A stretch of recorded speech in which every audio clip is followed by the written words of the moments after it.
こんにちは。あかね、93歳の独り言です。なぜ今、憲法を守るのか。戦後80年の平和を守るために、桜の季節も過ぎ、新緑が美しい季節になりましたね。窓辺で朝のお茶を飲みながら、外の若葉を眺めていると、昭和21年の春を思い出します。あの頃の私は15歳、焼け野原の中で、新しい憲法に希望を見出していました。あれから約80年という長い歳月が流れました。この国は本当に大きく変わりました。私が少女だった戦後すぐの頃は、食べ物もろくになく、家族みんなで芋のつるまで食べて飢えをしのいでいました。配給の米は少なく、母はいつも、今日はどうやって家族を食べさせようか、と眉間にしわを寄せていたものです。そんな貧しく苦しい時代から日本は見事に立ち上がりました。焼け野原からの復興、高度経済成長期の活気、バブル経済とその崩壊、そして阪神・淡路大震災や東日本大震災といった自然災害、本当に多くの困難や変化をこの国は乗り越えてきたのです。その間も私たちの憲法は変わることなく、この国の平和を見守り続けてきました。憲法公布から78年間、一度も戦争をしなかった。これは世界でも稀なことです。けれども今、世界を見渡すと心が重くなります。ウクライナやガザ、世界各地で戦争や紛争が続いています。テレビで爆撃の映像を見るたび、私は昭和20年の空襲を思い出し、胸が苦しくなるのです。爆弾の音、逃げ惑う人々の叫び声、焼け跡の匂い、あの恐怖は決して忘れることはできません。今、なぜ憲法を変えようという声が上がるのか。そんな中、日本国内では私たちが希望を見出した憲法、特にその心臓部である9条について、改正を求める議論があります。改憲を求める方々の主張も私なりに理解しようと努めています。確かに今の世界情勢は複雑で厳しいものがあります。周辺諸国のミサイル問題、軍事力拡大、テロの脅威、平和ボケした憲法ではこの国を守れないという声も聞こえてきます。自衛隊の皆さんが災害救助で活躍される姿を見るたび、私も頭が下がります。東日本大震災の時も、豪雨災害の時も、本当によく働いてくださいました。そんな自衛隊を憲法に明記すべきだという意見があることも承知しています。一方で、護憲派と呼ばれる方々は、9条こそが日本の平和の基盤だ。軍事力ではなく外交や国際協力で平和を築くべきだと主張されています。自衛隊の明記が集団的自衛権の拡大につながり、恒久平和主義が危険にさらされるのではないかという心配の声も上がっています。どちらの意見にもこの国を思う気持ちがあることはわかります。でも私は戦争を実際に体験したものとして、どうしても皆さんにお伝えしたいことがあるのです。15歳の私が見た憲法9条の希望、昭和21年、憲法草案が発表された時のことを、私は今でもはっきりと覚えています。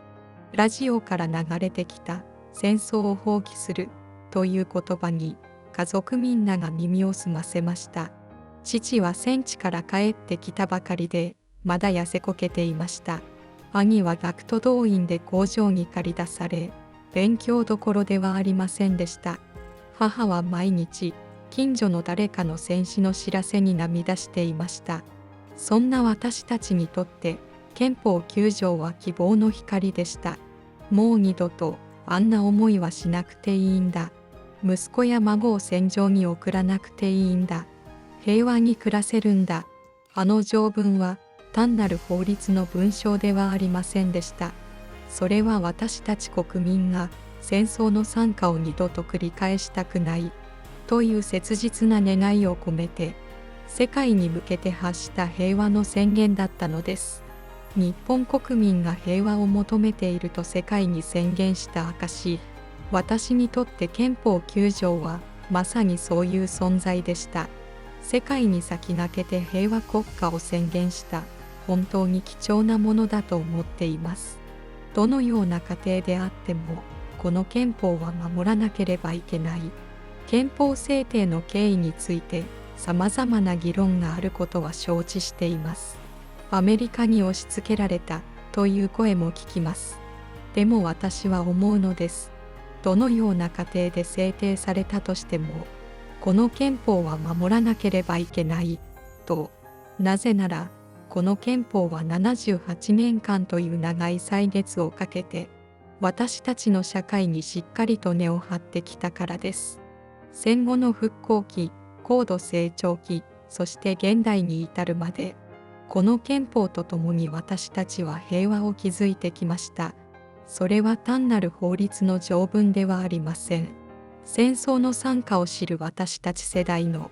政府の行為によって再び戦争の惨禍が起こることのないようにするという固い決意、そして二度と戦争はしないという魂の底からの平和への願いが込められた未来への約束であり、生きる希望の証なのです。戦争体験者がどんどん少なくなっている今、私たちのような高齢者が次の世代に伝えなければならないことが本当にたくさんあります。戦争がどれほど悲惨で無意味なものか、平和がどれほど尊いものか、それを肌で知っている私たちの証言こそが、現代の憲法論議における世代間のギャップを埋める大切な架け橋になると信じています。憲法が私たちを守ってくれるもの。日本国憲法は単に国の仕組みを決めた法律ではありません。それは国家がやるべきこととやってはいけないことを定め、国民を守るという立憲主義の大切な原理を形にしたものです。国家権力を制限するための立憲主義の砦として私たちを守ってくれているのです。基本的人権の尊重や法の下の平等といった条項は、国による勝手な権力の行使を防ぐ大事な歯止めになっています。憲法97条には、この憲法が日本国民に保障する基本的人権は、人類の多年にわたる自由獲得の努力の成果と書かれています。これらの権利は、歴史上の多くの人々が血と汗を流して勝ち取った。かけがえのない宝物なのです。憲法は時代や社会が変わっても決して揺るがない個人の尊厳、基本的人権の保障、平和の希求という普遍的な価値を守るための土台です。それは私たち自身のルールであり、私たち一人一人の生活と尊厳を守る盾なのです。夕方、買い物に出かけた帰り道、公園で遊ぶ子どもたちの声を聞いているとつくづく思います。この子たちが大人になった時も同じように平和な日常を送れるように、私たちは憲法の精神をしっかりと守り抜かなければならないと、平和な国を未来に引き継ぐために、現代の国際情勢が不安定になっている今だからこそ、憲法を守ることは戦後日本が78年かけて築き上げてきた平和、民主主義、そして一人一人の尊厳を守ることにつながります。戦争体験者として、そして一人の国民として、私は平和の尊さを伝えていくことが自分の役目だと思っています。現代の安全保障環境への課題に対しても、憲法の根底にある理念に立ち返り、どのようにすれば一人一人の自由や権利、平和な暮らしを未来に引き継げるか、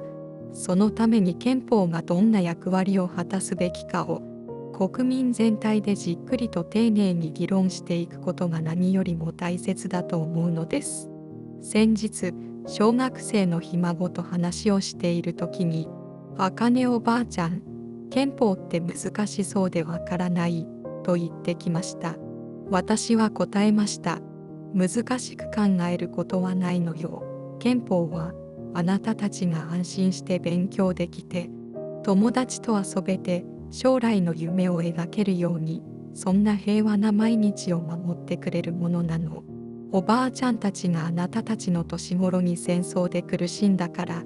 もう二度とそんな思いをさせたくなくて作った愛情のこもった約束なのよ。その子は、そうなんだ、と少し分かったような顔をしてくれました。憲法の精神を次の世代にしっかり伝え、みんなで議論し続けることこそ、平和な国を守り続けていくための揺るぎない基盤となるでしょう。桜が散った後に青々とした若葉が芽吹くように、私たちの平和への願いも、次の世代、そのまた次の世代へと受け継がれていくことを心から願っています。今回はここまでです。このブログや YouTube を始めたのは、戦前、戦中、戦後を生き抜いた世代だから語れることがたくさんあるはずだと考えたからです。私の中にはまだ解決していない問題があります。終戦の時に思った疑問があります。なぜ戦争があるのか、あの大空襲で何の落ち度もない人々が何故に無残に消えていかなければならなかったのかという疑問です。私が今こうしてブログを綴っていることが奇跡のようなものです。あんな戦争は二度とこりごりです。私はもう90年以上も生きましたが、子供たちや孫、ひ孫たちのこれからを考えています。ブログを綴りつつ、終戦の時に思った疑問を一つ一つ解決していきたいと思います。最後までご視聴いただき、誠にありがとうございました。チャンネル登録といいねボタンを押していただけると励みになります。コメントもお待ちしております。